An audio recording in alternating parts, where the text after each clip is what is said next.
11 জন cricketer, 11 জন যোদ্ধা।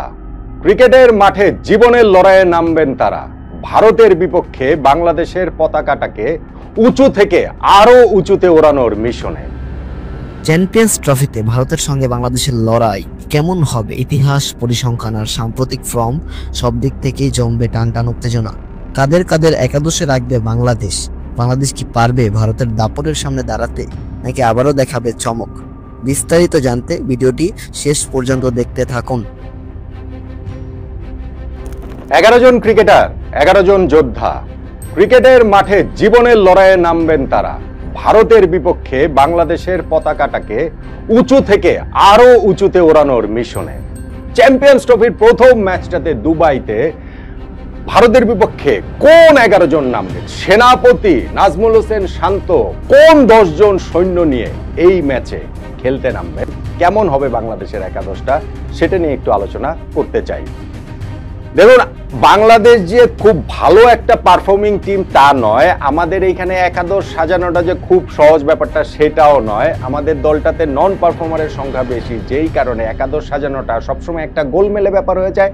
এবং এক ম্যাচে কিছুটা ভালো খেললে, সেটা প্র্যাকটিস ম্যাচেও যদি হয়, তাহলে একাদশের থাকা না থাকাটা ডিসাইড হয়ে যায়, সেটা ভালো খেললে কিংবা খারাপ খেললে, সবকিছু মিলিয়েই। সো সাম্প্রতিক সময়ে যে আমাদের ওয়ানডে ক্রিকেটের পারফরমেন্স, গত 2টা সিরিজ আমরা হেরেছি আফগানিস্তানের কাছে, ওয়েস্ট ইন্ডিজের কাছে, তারপরে বিপিএল পারফরমেন্স, টি20 পারফরমেন্স দিয়ে কি আমরা আসলে চ্যাম্পিয়ন্স ট্রফির জন্য অনুপ্রেরণা নিতে পারি কিনা, পাকিস্তান এ দলের বিপক্ষে আমাদের যে ডিজাস্টার সেইটা আমরা কাটিয়ে উঠতে পারি কিনা, অনেকগুলো প্রশ্নের জায়গা কিন্তু আসলে রয়েছে। এই এত প্রশ্ন সামলে শেষ পর্যন্ত আমাদের ক্যাপ্টেন নাজমুল হোসেন শান্ত এবং কোচ ফিল সিমন্স কোন 11টা বেছে নেবেন, অনেকগুলো প্রশ্নের জায়গা রয়েছে, আমি বারবারই বলছি। ধরুন, ওপেনিং এ আমার মনে হয় কোনো প্রশ্ন নেই। এখানে সৌম্য সরকার এবং তানজিদ হাসান তামিম এই দুইজনকেই আসলে খেলানো হবে। আমি একটা ভিডিও করেছি আলাদা করে যে ওপেনিং নিয়ে আমরা কিরকম স্ট্রাগল করছি আইসিসি ইভেন্টে, গত ওয়ানডে ওয়ার্ল্ড কাপে, টি20 ওয়ার্ল্ড কাপে কি অবস্থা আমাদের হয়েছে। সৌম্য এবং তানজিদ তামিমের উপরে যে এখন আবার আমরা একটুখানি ভরসা রাখতে পারছি, কেন পারছি, ওই বিস্তারিত আলোচনা ভিডিওতে আছে। এইখানটাতে আমি সে আলোচনা করছি না। আমার পারভেজ ইমনকে 11 এখানটাতে রাখা হবে না শিওরলি। নাম্বার 3 নাজমুল হোসেন শান্ত, তাকে নিয়ে অনেক সমালোচনা, স্পেশালি সোশ্যাল মিডিয়াতে, কিন্তু সেই সমালোচনাটা অন্ততপক্ষে ওয়ানডে ফরম্যাটের জন্য আমার কাছে অযৌক্তিক মনে হয়। এবং যখন একটা আমরা গ্লোবাল ইভেন্ট খেলতে যাচ্ছি, ঠিক সেই মুহূর্তে ক্যাপ্টেনের একাদশে জায়গা পাবেন কিনা এই আলোচনাটা অবান্তর মনে হয়। তার ওয়ানডে ক্যাপ্টেন হিসেবে যে পারফরমেন্স, ব্যাটসম্যান হিসেবে যে পারফরমেন্স, তাতে করে তার জায়গাটা গ্যারান্টেড। নাম্বার 3 শান্ত তো খেলবেনই। নাম্বার 4 পজিশনটাতেও মেহেদী হাসান মিরাজ নিজের জায়গাটা সিমেন্ট করে ফেলেছেন। গত 2টা সিরিজে যদি নাও হয়, প্র্যাকটিস ম্যাচেও দলের হাইয়েস্ট রান করে নাম্বার 4-এ মেহেদী হাসান মিরাজ খেলবেনই। এখন এরপরে একটা ডিসিশন নেওয়ার রয়েছে আমাদের 5, 6, 7, এইখানে কি আমরা মুশফিকুর রহিম, মাহমুদুল্লাহ রিয়াদ এই দুইজন তো খেলবেন। এই 3টা পজিশনের মধ্যে 2টা পজিশনে কোনো রকম কোনো ডাউট নেই। এবং মুশফিক, মাহমুদুল্লাহদের অভিজ্ঞতার উপরে আমাদের আস্থা রাখতে হবে, আমরা আস্থা রাখছি। মুশফিক যদিও একটুখানি অফ ফর্মে রয়েছেন, সেই বিপিএল থেকেই সেই অফ ফর্মটা তার জারি আছে, কিন্তু মুশফিকের ব্যাটের দিকে আমরা তাকিয়ে থাকবো, ঠিক যেমন মাহমুদুল্লাহ আরও একটা আইসিসি ইভেন্টে তার ব্যাট ঝলসে উঠবে, সেই প্রত্যাশার জায়গাটা থাকবে। প্রশ্নের যে জায়গা 5, 6, 7-এর ওইখানটাতে থার্ড আরেকজন কে হবে, সেইটা কি তাওহিদ হৃদয় নাকি সেটা জাকের আলী অনেক? দেখুন, দুইজনের কেউই কিন্তু তাদের স্টেকটা খুব ভালোভাবে ক্লেম করতে পারেননি। তাওহিদ হৃদয় তো আমাদের এই মিডল অর্ডারের মেইনস্টে হয়েই ছিলেন দীর্ঘ সময় না, কিছুটা সময়, বছরখানেক সময় আমরা বলতে পারি। তারপরে গিয়ে তিনি আফগানিস্তানের বিপক্ষে সিরিজটা তার ভালো কাটলো না, 3 ম্যাচ মিলে 29 রান করলেন। ওয়েস্ট ইন্ডিজ সিরিজে ইনজুরির কারণে খেলতে পারলেন না। বিপিএলটাও খুব ভালো কেটেছে, সেটা বলার উপায় নেই। প্র্যাকটিস ম্যাচে একটা পার্টনারশিপের অংশ হলেও তিনি 20 রানের বেশি করতে পারেননি। এখন আমরা কি তাওহিদ হৃদয়কে এখানে খেলাবো, নাকি জাকের আলী অনেক, যার ইন্টারন্যাশনাল ক্রিকেটের শুরুটা ফ্যান্টাস্টিক হয়েছে, ওয়ানডে ফরম্যাটের কথা যদি আমরা বলি, তাকে খেলাবো? জাকের আলী অনেককে খেলালে তো আমরা 7 নম্বরেই খেলাবো। সেক্ষেত্রে মুশফিক 5, রিয়াদ 6, অনেক 7, তাওহিদ হৃদয়কে নিশ্চয়ই আমরা 7 নম্বরে খেলাবো না। হ্যাঁ, আমরা ওয়ানডে ওয়ার্ল্ড কাপে খেলিয়েছি হৃদয়কে 7 নম্বরে, কিন্তু শিওরলি এখানে 7 নম্বরে খেলাবো না। এইটা টিম ম্যানেজমেন্ট, তখন সেক্ষেত্রে হয়তো বা হৃদয়কে খেলালে তিনি 5 নম্বরে খেলবেন, আর মুশফিক 6, মাহমুদুল্লাহ রিয়াদ 7-এ চলে যাবেন। টিম ম্যানেজমেন্টের এটা একটা ডিসিশন নেওয়ার ব্যাপার রয়েছে। আমি আগেও ভিডিওতে বলেছিলাম, সম্ভবত ইন্টারন্যাশনাল ক্রিকেটে যে স্টার্টটা হয়েছে সেই কারণে জাকের আলী অনেক একটু এগিয়ে আছে, কিন্তু এখন যা শুনতে পাচ্ছি তাতে মনে হচ্ছে টিম ম্যানেজমেন্ট এইখানটাতে আরেকটু স্টেবিলিটির জন্য, আরেকটু স্টেবল ব্যাটসম্যানের জন্য প্রপার ব্যাটসম্যানের জন্য হয়তো বা তাওহিদ হৃদয়কে এইখানটাতে খেলানো হতে পারে, তাকে 5 নম্বরে খেলে মুশফিক 6 এবং 7 নম্বরে মাহমুদুল্লাহ রিয়াদকে খেলানো হতে পারে।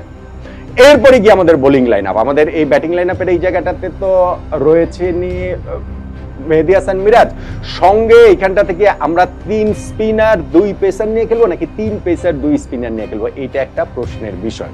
দুবাইয়ের যে উইকেট সেইখানটাতে সবকিছু বিবেচনায় আমার কাছে মনে হয় আমরা প্রবাবলি শেষ পর্যন্ত 3 পেসার 2 স্পিনারের দিকে যাবো, এবং সেইখানটাতে একটা কারণও রয়েছে, সেটা পরে বলছি। তার আগে যদি বলি যে দ্বিতীয় স্পিনার কে হবে, প্রথম স্পিনার তো আমাদের মেহেদী হাসান মিরাজ রয়েছেন, 3-4 নম্বর ব্যাটিং করবেন। সেকেন্ড স্পিনার নাসুম আহমেদ নাকি রিশাদ হোসেন, এটা একটা বিগ কোয়েশ্চেনের জায়গা। রিশাদ প্র্যাকটিস ম্যাচটাতে ভালো করেছেন, লেগ স্পিনাররা যে কোনো মুহূর্তে ম্যাচের মোড় ঘুরিয়ে দিতে পারেন, এগুলো যেমন সত্য, ঠিক তেমনি ভাবে নাসুম যেমন আবার প্র্যাকটিস ম্যাচটাতে খুবই খারাপ করেছেন। সো তার আবার বাহাতি স্পিন রয়েছে, রান কন্টেনের একটা ব্যাপার রয়েছে, এইটাও টিম ম্যানেজমেন্টের একটা ডিলেমার জায়গা। আমার কেন যেন মনে হচ্ছে যে প্র্যাকটিস ম্যাচের ওই পারফরমেন্সটা মাথায় রেখে এবং এক্স ফ্যাক্টরটা মাথায় রেখে হয়তোবা রিশাদ হোসেনকে সেকেন্ড স্পিনার হিসেবে এখানে খেলানো হতে পারে। আর 3 পেসার তাসকিন আহমেদ, তিনি আমাদের পেস বোলিং এর লিডার, তিনি তো আসলে খেলবেনই, তার উপরও এক্সপেকটেশন অনেক বেশি। মুস্তাফিজুর রহমান তিনিও খেলবেনই, তার বাহাতি ওই কাটার মাস্টারকে আবার পুরনো রূপে আমরা ফেরত পাবো কিনা সেটা একটা প্রশ্নের বিষয়, সেটা আমাদের জন্য ভীষণ জরুরি। থার্ড পেসার হিসেবে তানজিম সাকিব নাকি নাহিদ রানা, এটা একটা প্রশ্নের বিষয় যে নাহিদ রানার র পেসের উপরে আমরা নির্ভর করব নাকি তানজিম সাকিবের উপরে, তার অ্যাকিউরেসির উপরে আমরা আসলে সেটা একটু বেশি নির্ভর করব। আমার কাছে এখানে মনে হয় যে দেন এগেন প্র্যাকটিস ম্যাচের যে হিসাব, তানজিম সাকিব এখানে ভালোই বোলিং করেছেন, শেষে গিয়ে ব্যাটিংও 30টা রান করেছেন, এইসব প্রভাবকের ভূমিকা রেখে তানজিম সাকিবের দিকেই আসলে এইটা যেতে পারে। আর আমি যেটা বলছিলাম যে আমাদের 2 স্পিনার 3 পেসার খেলানোর কারণে যেটা হবে, আমার মনে হয় যে দুবাইয়ের উইকেটটা যদি একটু ওই যে স্লোয়ার সাইডে হয়, ওইটা নিয়েও একটা আলাদা আলোচনা ভিডিওতে করেছিলাম, সেক্ষেত্রে মুস্তাফিজ এখানে খুব কার্যকর হয়ে উঠতে পারে।